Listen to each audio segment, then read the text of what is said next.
Përshëndetje të nderuar zonja dhe zotërim, përshëndetje të dashur miq.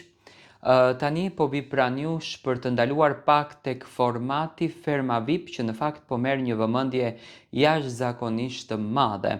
Një histori dashurie, as e nisur, as e lënë pezull, por e provokuar, ka ngritur shqetësim jashtëzakonisht të madh tek publiku se çfarë po ndodh me Vanesën dhe Indrin, sidomos me Vanesën, e cila po e përjeton jashtëzakonisht keq këtë histori dashurie që është ndërtuar mes tyre.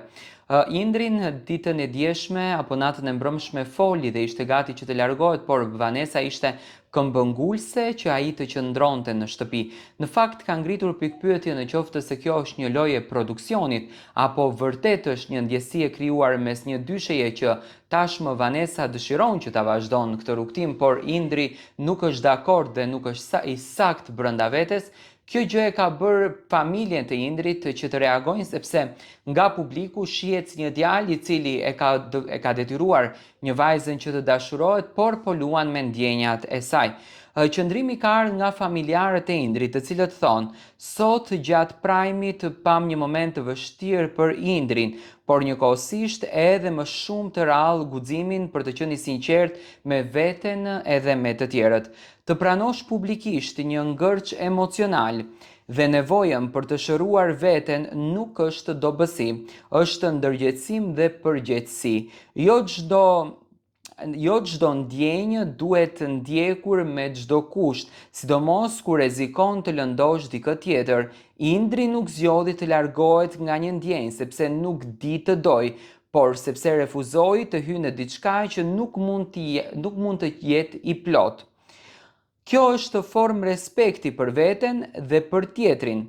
Problematik në këtë rast ishte reagimi i turmës, etiketimi si i traumatizuar, i cili përdoret si armë që hedh trauma dhe nuk është turp, por një pendes që kërkon kujdes. Reagimet sulmuese ndaj tij flasin për më shumë për vështirësinë kolektive për të pranuar dhimbjen sesa për vetë atë.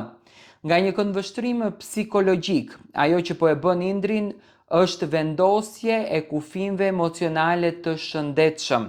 Të thuash nuk jam gati nuk është shmangje, por pjekuri, sidomos në kushte presioni dhe izolimi dhe ekspozimi publik. Shpesh si shoqëri kërkojmë më shumë sinqeritet dhe hapje emocionale, por kur dikush e shfaq atë në mënyrë të drejtë për drejtë, reagimet mund të jenë të ashpra dhe të nxituara. Aq më tepër kur këto reagime vijnë nga ata që kanë rolin të ndikojnë opinionin publik. Përgjegjësia për maturi dhe gjuhë të kujdesshme bëhet edhe më e madhe. Na vjen keq për gjuhën e përdorur ndaj tij dhe mbajmë qëndrim ndaj mënyrës së trajtimit që ju bë. Askush nuk duhet të gjykohet për ndershmërinë e tij emocionale, aq më pak për një njeri i cili tashmë është në ndjenja.